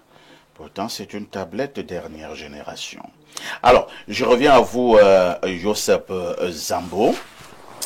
Prenons le cas d'un homme qui gagne beaucoup de marchés. Et quand je parle de marché ici, je ne parle pas des 4-9. Je parle vraiment des gros marchés, des centaines de millions, 500 millions, 800 millions, 1 milliard, 2 milliards. Un bonhomme qui gagne ce genre de marché, s'il ne laisse rien au niveau de la chaîne de ces marchés, est-ce qu'il pourra toujours continuer à gagner les mêmes marchés? Je dirais non. C'est pour ça que je dis que il faut atteindre un niveau d'affaires pour comprendre ce que c'est que la vérité dans les affaires. Pour comprendre ce que c'est que l'honnêteté dans les affaires. Donc la vérité a un sens à l'école, dans nos villages, et la vérité a un autre sens, à un autre niveau d'affaires. C'est la vérité. Si une maman était 100% honnête envers ses enfants, et que lorsque l'enfant de 5 ans vient dire à maman, maman, comment je suis né? Et qu'il faut être honnête envers son enfant, c'est des dégâts. En entreprise, il y a même des gens qui te disent, il y a des vérités qu'on ne dit pas. Il y a des gens qui te le disent, tu n'avais pas besoin de me dire ça. En affaires, je répète pour ceux qui font vraiment des affaires, il y a une vérité des affaires, il y a une vérité de la vie. C'est pour ça que le contrat est né. Tant que toi et moi on respecte le contrat, notre affaire est excellente. Parce qu'en réalité, l'idée ici c'est que qu'est-ce que toi tu veux, qu'est-ce que moi je veux, tant qu'on s'en tient à là, on s'en fout de la vérité ou pas, on s'en fout de l'honnêteté ou pas. Ce qui intéresse ici c'est que, monsieur le client, es-tu satisfait? Oui, je suis satisfait. Monsieur Zambo, chef d'entreprise, est-ce que toi tu es satisfait en retour? Oui, je suis satisfait et c'est bon. C'est ça qu'on appelle l'honnêteté dans les affaires. C'est de respecter le contrat. Pourquoi je parle d'intégrité? Pourquoi je parle de communication? Si j'ai dit aux gens que j'ai créé ce téléphone, quand tu touches l'écran de ce téléphone, il y a des actions qui se passent sur l'écran. Et qu'un jour, vous prenez un téléphone, vous touchez sur l'écran et les actions se font sur le truc. Mais je suis intègre, je suis honnête, je suis vrai.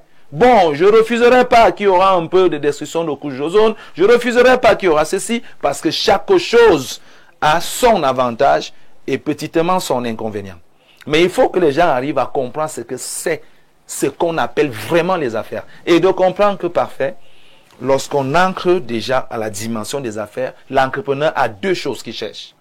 C'est d'accomplir son rêve qui était de porter le projet d'une entreprise, et la deuxième chose, c'est faire des revenus. Maintenant, pour me faire des revenus, je dois satisfaire une certaine population. Et pour la satisfaire, on doit avoir des compromis, voire même des compromissions. Je vous dis, dans votre affaire, si moi je vous donne de l'eau, mais laissez-moi explorer ce sous-sol-ci. Je dois être honnête. Vous parlez des compromissions. Oui, ça peut arriver.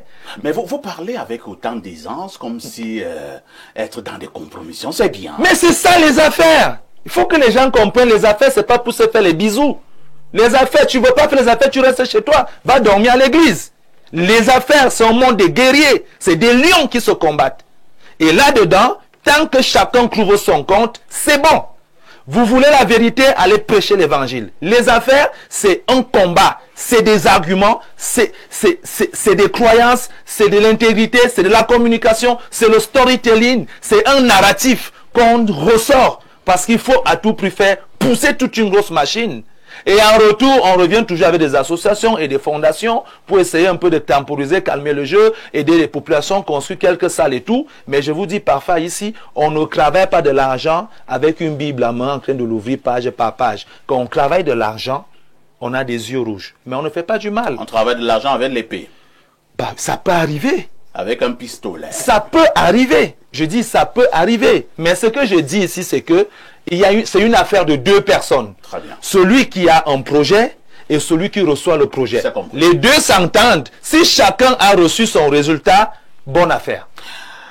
Molium, ce matin nous parlons de l'honnêteté dans le monde des affaires.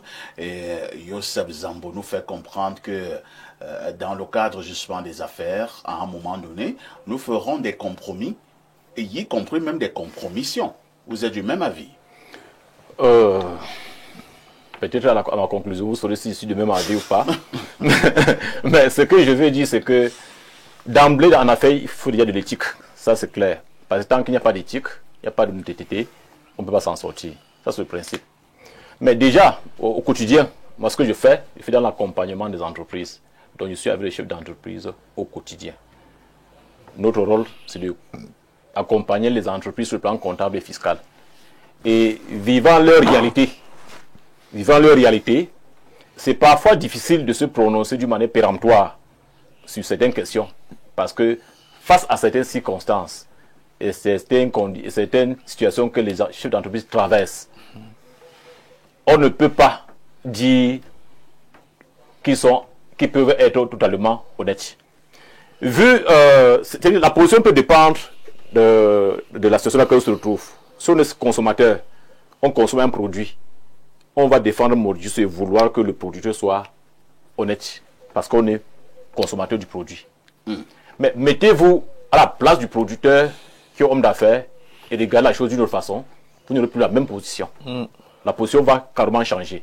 C'est pour ça que je dis, d'une manière philosophique, lorsqu'on définit l'honnêteté en affaires, on va dans le fond voir ce que l'honnêteté. C'est bien beau. Et sur cette base-là, sur la base des définitions, la philosophie et tout, on va défendre mordicus. Qu'en affaires, on doit être et on peut être intègre. Mais moi, je parle de la pratique. Parce que je suis sur le terrain tout le temps. J'accompagne les contribuables sur le plan fiscal. J'assiste les contribuables, les commerçants, lorsqu'ils sont en train de subir les contrôles du ministère des Commerces. Lorsque ces commerçants sont en train de subir les contrôles d'insalubrité des agents de la mairie, on est face à ces gens-là. Et lorsque vous analysez le comportement de l'administratif qui se déroule pour le contrôle, vous voyez le comportement du contribuable qui est dans une situation difficile. De deux côtés, vous voyez qu'il n'y a pas d'honnêteté. Donc moi, je suis sur le plan pratique, j'analyse le comportement des acteurs, c'est à ce que je me prononce. Et dans ma position, lorsque j'analyse ce comportement, je trouve qu'il est parfois difficile, pas impossible, il est parfois difficile d'être honnête. Parce que très souvent même, vous pouvez être dans le cadre d'un contrôle fiscal. Vous sautez vous êtes obligé de jongler. Vous sautez même tous les éléments. Dites alors la vérité. Mais ceux qui sont en face de vous-même, dans les contrôleurs. Les contrôleurs même sont en difficulté parce qu'ils ne voudraient même pas que vous soyez tout clair, parce qu'il faut jongler.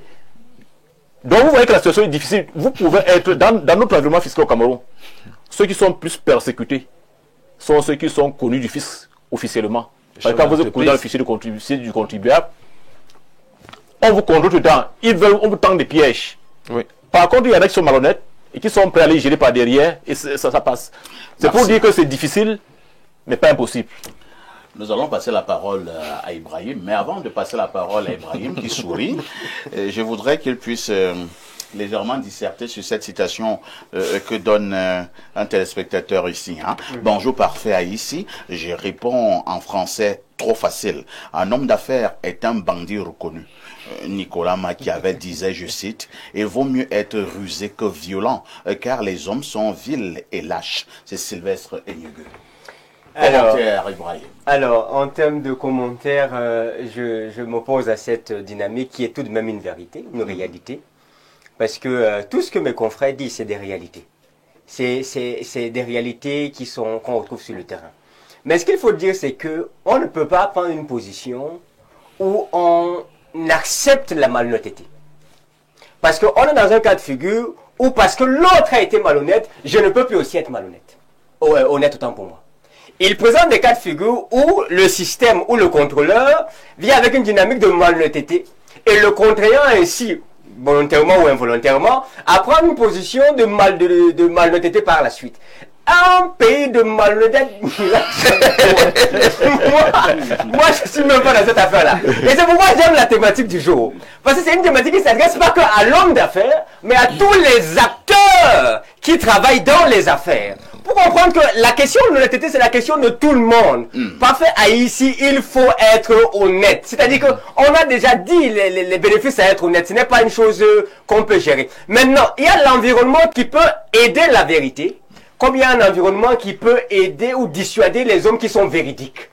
Et donc, c'est à ce niveau-là, par exemple, qu'il faudrait véritablement que l'État également pense à mettre un encadrement et une réglementation qui puisse permettre que la transparence voie le jour. Parce que chez les hommes d'affaires aussi, il y a la malhonnêteté dans la seule dynamique où on veut gagner plus.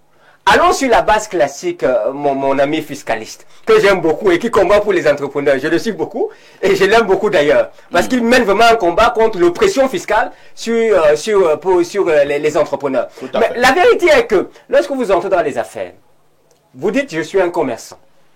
J'achète A à 200 et je le vends à 250 parce que j'ai pris en compte toutes les charges que je dois payer le loyer. Quand j'ai fini de fixer le prix là, j'ai vu que dans les 250 que je gagnais, eh ben, j'ai 10 francs de bénéfice. Normalement, quand tu es formé en tant qu'homme d'affaires et que tu fixes le prix, tu intègres toutes les charges, y compris les charges de l'environnement, vrai ou vrai?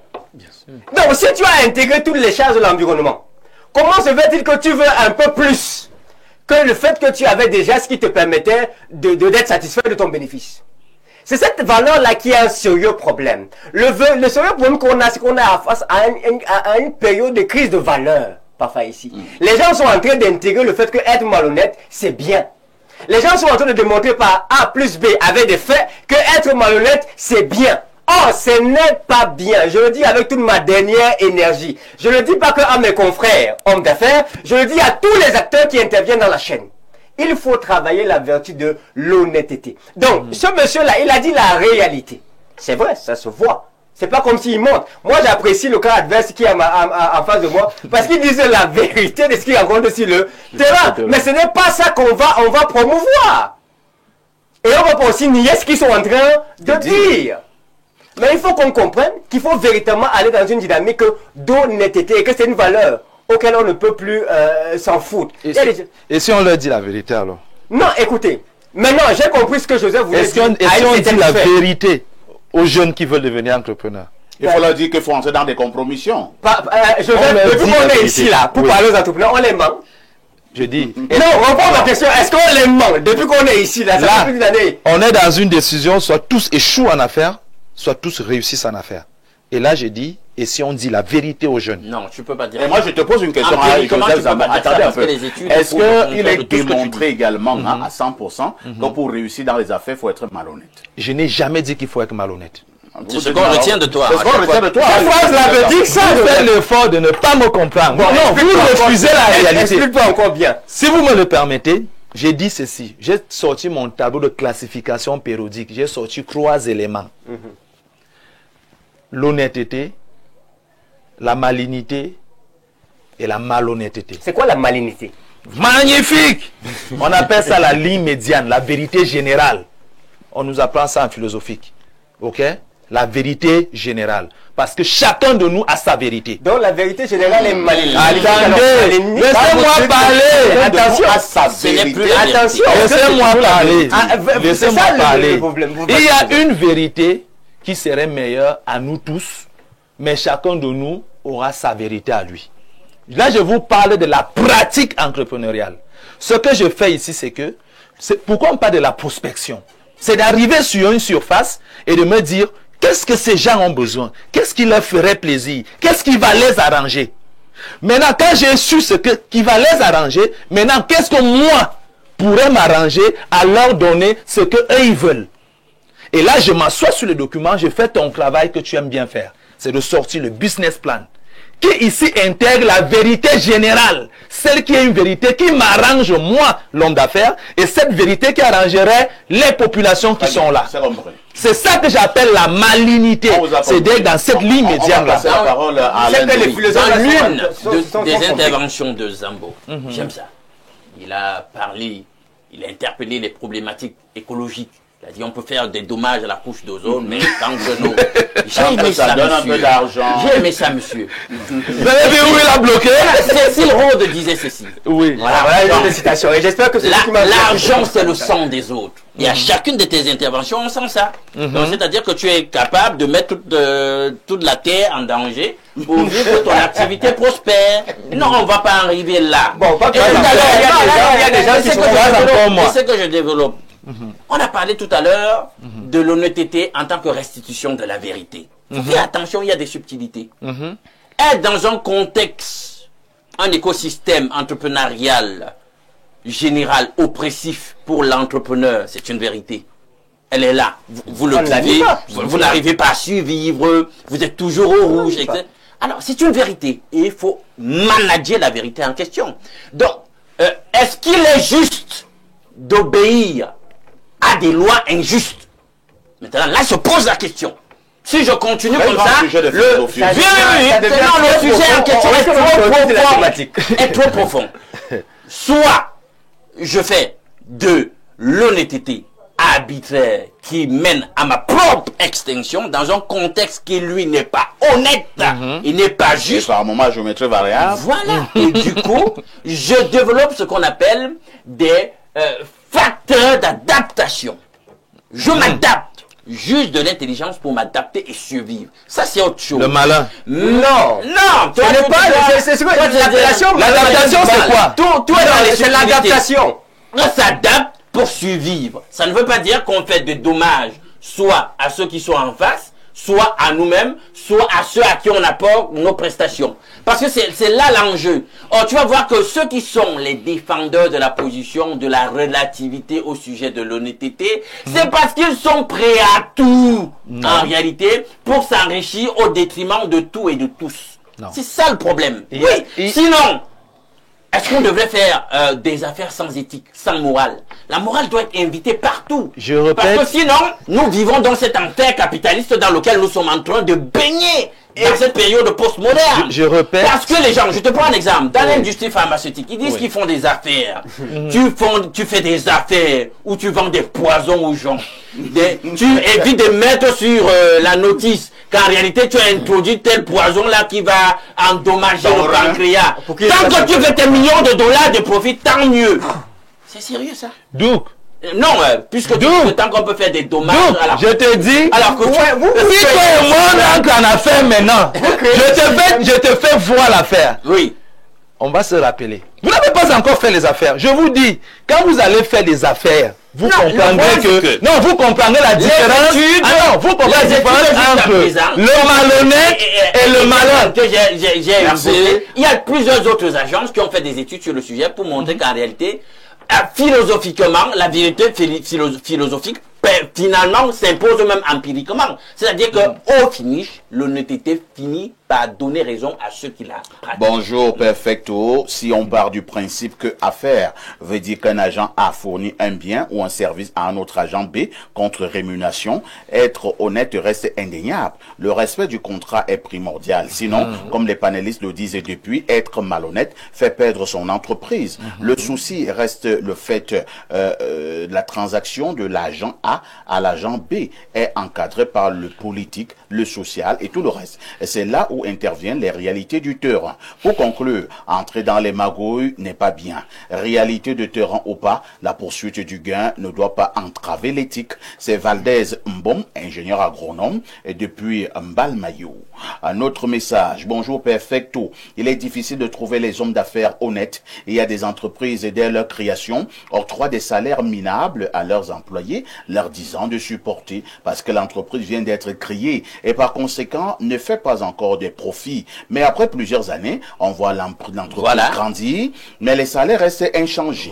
Dès que les employés revendiquent l'augmentation de salaire, ils sont virés. Donc il y a toujours le mensonge et la manipulation dans le monde des affaires. C'est Christian de Douala qui envoie ce message. Perfecto, je suggère que tu reconduises ce thème le mardi prochain.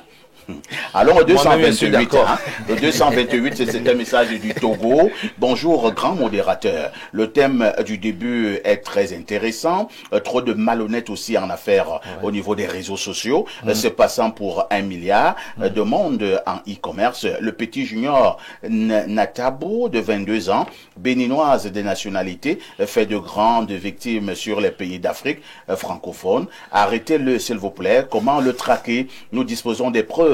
Votre émission peut informer beaucoup qui s'endettent. Merci, c'est Théo du Togo qui envoie cette contribution. Un autre message, bonjour parfait à ici.